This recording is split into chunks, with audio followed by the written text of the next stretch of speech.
this is John Colo with GrowingYourGreens.com. Today another exciting episode for you, and today is another Growing Your Greens in a Minute, and this one's probably one of my shorter videos. But anyways, in this video, what we're going to talk about today is lettuce. I've been harvesting like basically 2 heads a day lately to try to get them in me before they bolt, like this one in the back that I cut back. Actually, that's not even lettuce. It's related to lettuce. Anyways, the whole purpose of this video is to share with you guys 3 reasons why you should never grow iceberg lettuce, plus the 1 reason why you should. As well as I'm going to go ahead and share my tips with you guys about growing lettuce and the varieties that I would encourage you guys to grow.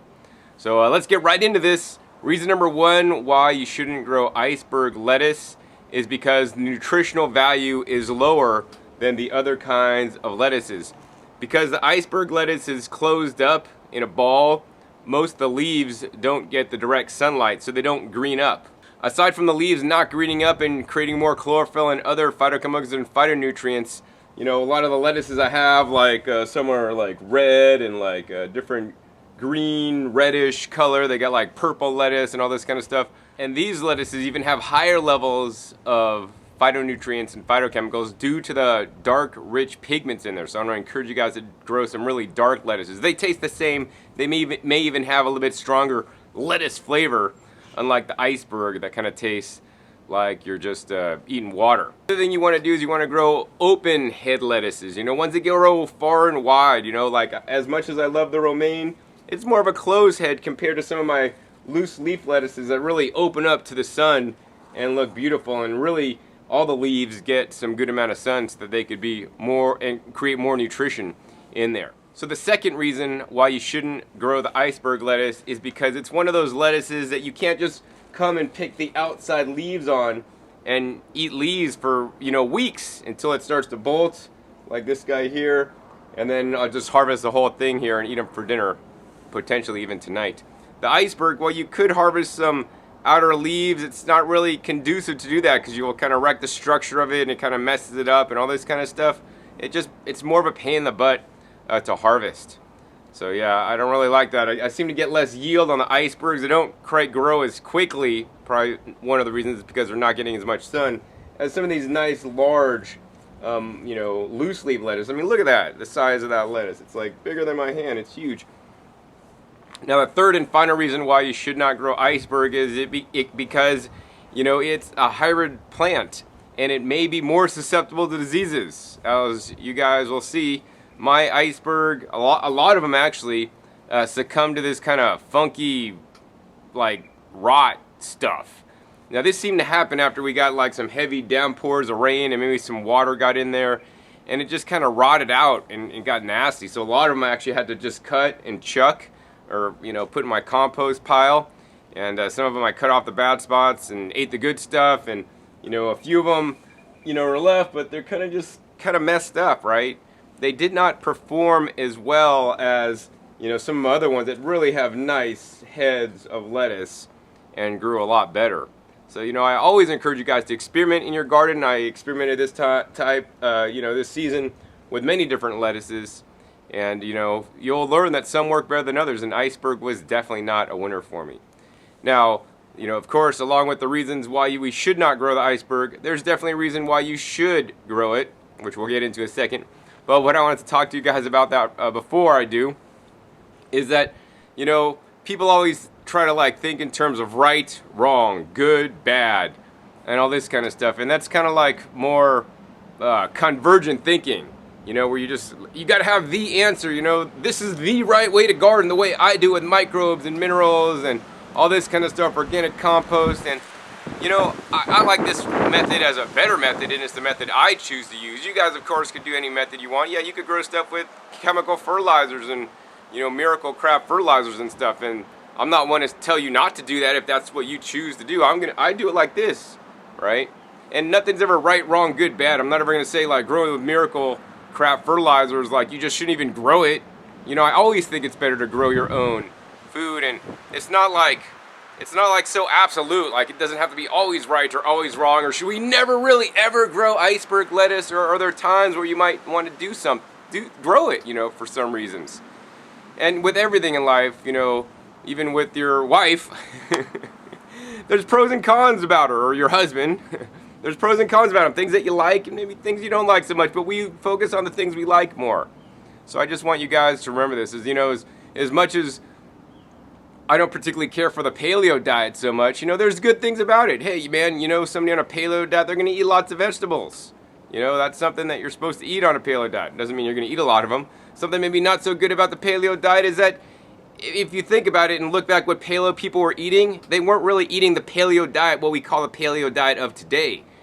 Back in the Paleolithic times, they ate insane amounts of fiber. And most paleo dieters or people eating the paleo diet don't eat that volume of fiber. If they did, I probably would have less problems with it. But that's, so it's not like always clear cut. Yeah, of course, a paleo diet is way better than eating standard American diet. But, you could even do better than that, right? So it's not like this is right, this is wrong, this is good. There's like, I teach good, better, best for you guys, right? Just do the best you can, whether that's in your gardening life, whether that's in your professional life, your personal life, whatever it is. Well, enough of my rant. This video is getting too long as it is. Okay, so the one reason why you should grow iceberg lettuce, and there'll be people that this reason may be applicable to and others that won't, is if you need a good storage lettuce, right? Iceberg lettuce was basically hybridized and grown so that it could be grown, cut, put in a fridge, put in a refrigeration truck, put in a warehouse, cold warehouse, and it's going to stay good for months. Actually, a matter of fact, I have a store-bought iceberg lettuce that I bought actually when my lettuce was not yet growing. And it's been in my fridge, it's still good. I mean, there's some bad outer leaves, but the inside will be fine, because it's a good storage lettuce. And in certain situations, this may be a good thing. Romaine stores pretty long, but not quite as long as iceberg. So maybe when you're getting to the end of the season in the fall and you want to have like some fruits and vegetables out of your garden to eat in the winter, well, of course, things like winter squashes are really good. They store all winter. But iceberg, you could probably get by with storing it like maybe 2 months. Harvest it, keep it dry, and then also use a device that you put in your fridge that's actually going to minimize rot and contamination or mold growth and bacterial growth. I'll have an episode on this one of these days pretty soon. And then it's going to store longer. And then you could be eating stuff out of your garden in the middle of winter like the iceberg. Of course, you could also, put a hoop house over your beds if you wanted to grow it. I encourage you guys to grow year round wherever you live.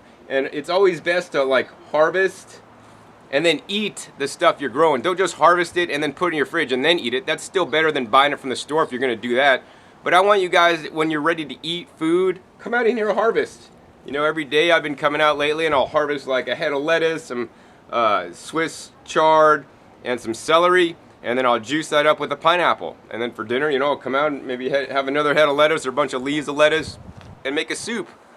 And that's how simply I eat, right? And I want all you guys to do this. It's very important for me that you guys are eating out of your garden, predominantly eating as much of the food that you eat out of your garden, because I know a lot of you guys are still, eating a big percentage of processed foods and packaged and bottled and canned foods, right? And I want you guys really to concentrate on your garden. If you have a lot of kale leaves, man, make a juice with it. That condenses that takes a lot of kale, puts it in a small place, and I fill up on juice in the morning. Instead of eating breakfast, get yourself a juicer and start drinking your greens. They're one of the best things on the entire planet. And I guess if you are looking for a juicer, I do encourage you guys to check me out, discountjuicers.com, and check my other YouTube channel out, youtube.com/rawfoods, where I have juicer comparisons. Thank you guys for your support that have supported me in the past, and thank you guys for your support for those of you guys that are going to purchase from me in the future. This allows me to make my gardening videos because that is my real job and that pays the bills.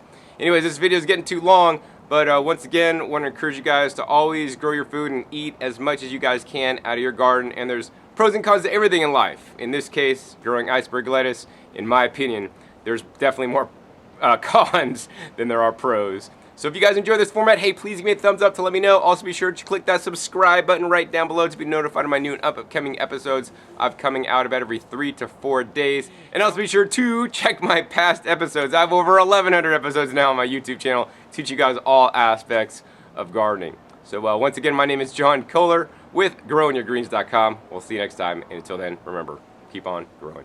Alright, this is John Colo with GrowingYourGreens.com. Today we have another exciting episode for you, coming at you from my girlfriend's parents' backyard, square foot, raised bed garden. And I just got them a